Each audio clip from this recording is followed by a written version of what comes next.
Aujourd'hui, j'aimerais vous donner quelques conseils, la famille, les business, sur les enfants, l'éducation, comment les préparer à la vie d'entrepreneuriat, mais aussi Dieu et les affaires. Donc, nous voulons nous assurer que nous marchons à la lumière de la parole de Dieu.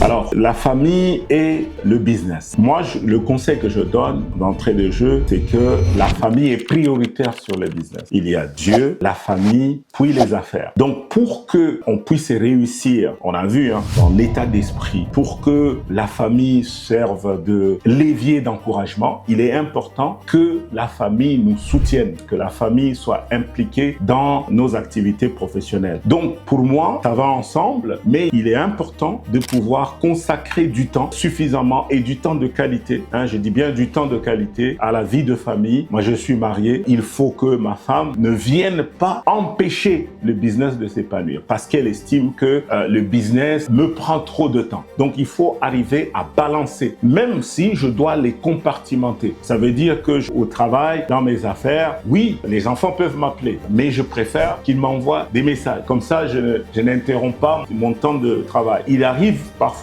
que je sois dans plusieurs réunions d'affaires et que je ne puisse pas interrompre ces meetings d'affaires à cause du temps de famille que je dois consacrer. Ça veut dire que dès qu'il est 18h, pour moi, c'est le temps de la famille. À midi, par exemple, j'ai une alerte sur mon téléphone qui me dit il faut appeler Matillon. Matillon, c'est le petit nom que j'ai donné à ma femme. Donc, ça fait 22 ans que nous sommes en amour et donc, je vais lui consacrer. Chaque midi, il faut que je l'appelle parce que les femmes, elles aiment ça. Elles aiment qu'on leur accorde de l'attention. Même si je suis très occupé, il faut que je lui consacre du temps. Pour les enfants, c'est pareil. Aujourd'hui, avec les nouvelles technologies, on a des groupes WhatsApp. On peut s'appeler tous en même temps. On peut s'envoyer des messages. On peut se tenir informé. Je vais prendre un avion. Voici, les amis, je suis à l'aéroport. Regardez, je partage même une petite photo. Là, j'ai dit, ou une vidéo à partir de Abidjan, à partir de Paris et tout ça. Donc, ils vivent ma vie d'homme d'affaires avec moi au quotidien. Donc, pour que derrière, ça suscite en eux la capacité de balancer la vie de famille et la vie professionnelle. Il arrive souvent de faire des activités dans la famille. Ça veut dire que dès que je quitte le travail, il est 19h, je dois absolument aller m'entraîner au sport avec mes enfants. On va pratiquer un sport qu'on aime bien, le basket. Et donc, ça nous permet de passer du temps de qualité, mais dans une activité pour laquelle nous tous, nous avons un intérêt. Donc, oui, j'étais absent pendant la journée, mais le soir, je rattrape ça avec une activité. Nous avons instauré également dans la famille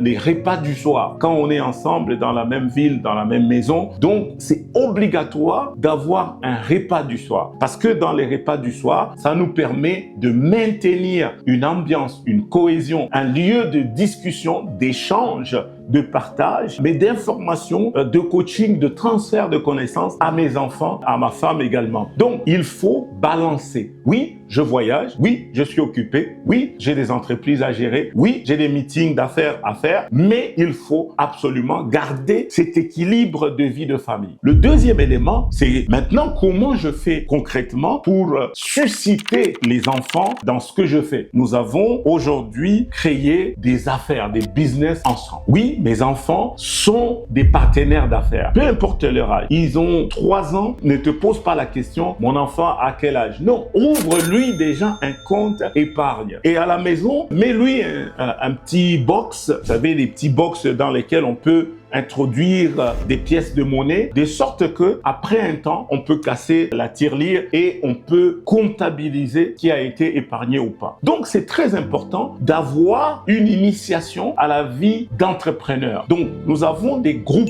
WhatsApp sur des projets. Là, nous avons un projet d'agriculture, d'investir dans l'agriculture. Ces actionnaires, c'est les actionnaires dans ce projet-là, c'est qui? C'est ma femme, mes enfants et moi-même. Donc, nous avons avons commencé à nous documenter sur l'agriculture. La production de la mangue, par exemple. Nous voulons installer une usine qui va produire du jus de mangue, qui va produire de la mangue séchée, qui va produire de la compote, des produits dérivés, de la confiture, etc.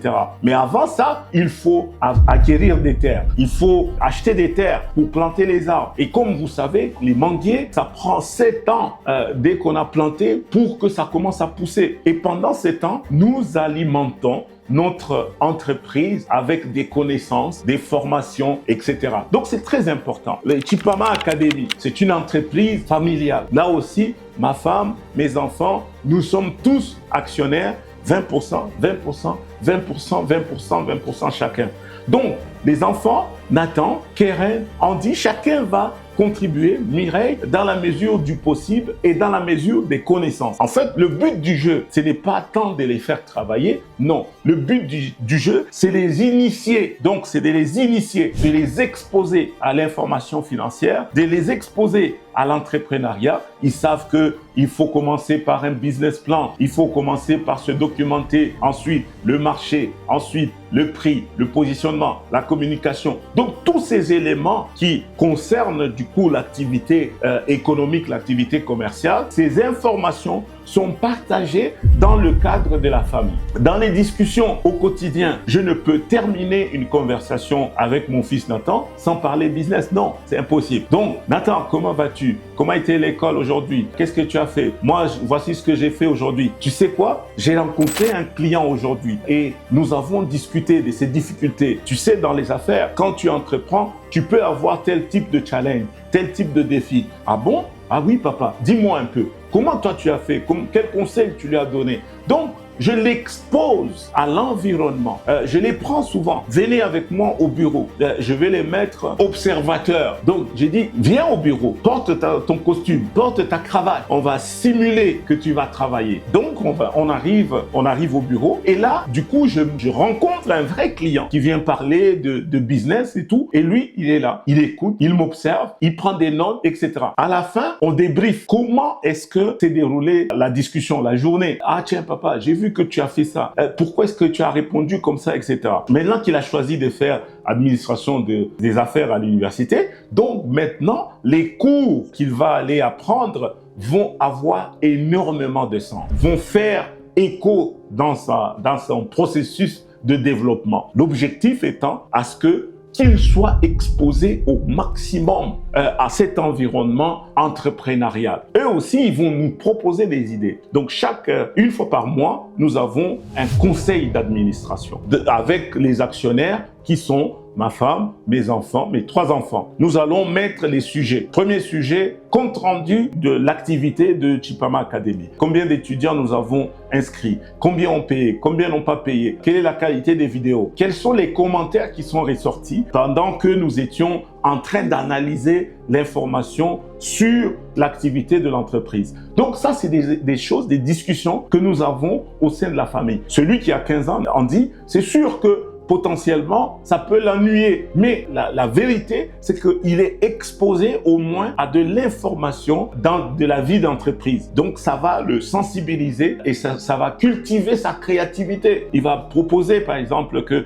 tiens, papa, tu sais, moi, je pourrais, comme je suis bon dans les nouvelles technologies, moi, je peux vous aider à bidouiller des choses, etc., etc. Donc, chacun, en fonction de ses capacités, je n'ai aucunement l'intention à ce que tous les enfants aillent faire des études d'affaires. Non, non, non, c'est pas le but du jeu. Le but du jeu, d'ailleurs, qui est vrai, c'est que chacun a déjà choisi ce qu'il aimerait devenir dans la suite. Mais quels que soient les domaines dans lesquels nous sommes, que l'on soit médecin, que l'on soit ingénieur, que l'on soit informaticien, que l'on soit businessman, comptable, etc. Nous devons être exposés à l'entrepreneuriat. C'est le seul moyen pour créer de la richesse. Parce que ton salaire, quel que soit le niveau de salaire que tu peux avoir, ne te rendra jamais riche. Ton salaire ne te rendra jamais riche. Donc, si tu penses qu'en travaillant, tu vas devenir riche, tu te trompes. Donc, il faut que tu entreprennes. Quel que soit le domaine dans lequel tu es, tu peux entreprendre et c'est comme ça que tu vas créer de la richesse pour toi, pour ta famille et pour Dieu. Donc, voilà comment il faut encourager les enfants. Nous avons également la gestion des finances personnelles. Donc, dans la maison, il y a un budget. Chaque enfant a un budget. Il doit soumettre un budget à une période donnée dans le mois. Donc, pour nous, c'est entre le 20 et le 22, 23 ou 24. Donc, pendant cette période-là, Nathan, Karen, Andy va me soumettre son budget en disant, voici, papa, ce que je pense vont être mes dépenses dans le mois qui suit. Donc, voici les dépenses auxquelles je vais faire face au mois de novembre. À partir de ce moment-là, on va valider ces dépenses-là ou pas. Mais c'est une discussion constructive. Le but, ce n'est pas de casser ou de tout approuver, non. C'est de regarder, de discuter la pertinence, l'urgence, la priorité, etc. Donc, ça cultive en lui le sens de priorité, le sens de planification, le sens d'organisation, mais aussi le sens de discipline personnelle. Je ne dépense pas ce que je n'ai pas. Donc, si j'ai besoin de dépenser quelque chose, je dois l'inscrire en avance, etc.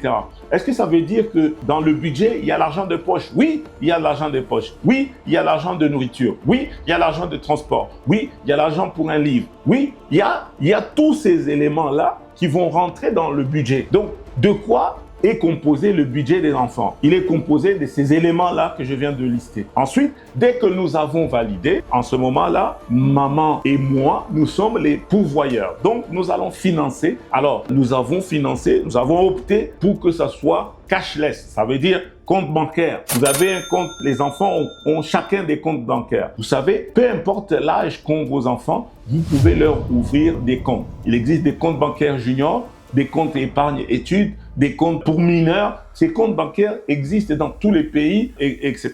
Donc, ces comptes bancaires-là vont être approvisionnés et eux, à partir d'une carte bancaire, ils vont pouvoir utiliser l'argent dans le mois. Maintenant, à la fin du mois, montre-moi ton budget, montre-moi le solde de ton compte. Si jamais ton budget était de $300 et que toi, tu as dépensé $270, $270, tu es resté avec $30 comme épargne. Dans ce cas-là, moi, papa, je te donne un bonus de $30 pour matcher l'épargne, l'effort que tu as fourni. Donc ainsi, chaque mois, tu peux accumuler comme ça de l'argent. Le jour de mon anniversaire, cette année, les enfants se sont cotisés. Ils ont cotisé ensemble et ils m'ont acheté un cadeau. Ils ne m'ont pas demandé de l'argent pour m'acheter un cadeau. Donc, ça veut dire que pour des dépenses exceptionnelles, ils auront toujours de quoi financer ces dépenses-là. Donc, c'est une règle essentielle de planification, de discipline personnelle, mais d'organisation, d'anticipation, mais aussi de discussion, de partage dans notre famille. Et ça, si vous le transposez dans la vie au quotidien, ça va vraiment vous délivrer de la pauvreté, vous délivrer du manque, vous délivrer de l'improvisation. Vous savez, on improvise énormément. C'est pour ça qu'on a l'impression que l'argent ne suffit pas. Voilà un peu ce que je pouvais dire sur les enfants, la famille, mais aussi sur les affaires. Ma femme, elle m'accompagne de plus en plus. Elle voyage avec moi dans des conférences, par exemple, sur l'entrepreneuriat ou des conférences où j'interviens. Elle m'accompagne. Et comme ça, elle aussi, elle développe dans son couloir, le couloir dans lequel elle veut évoluer, elle veut s'épanouir. C'est comme ça que nous organisons notre vie au quotidien.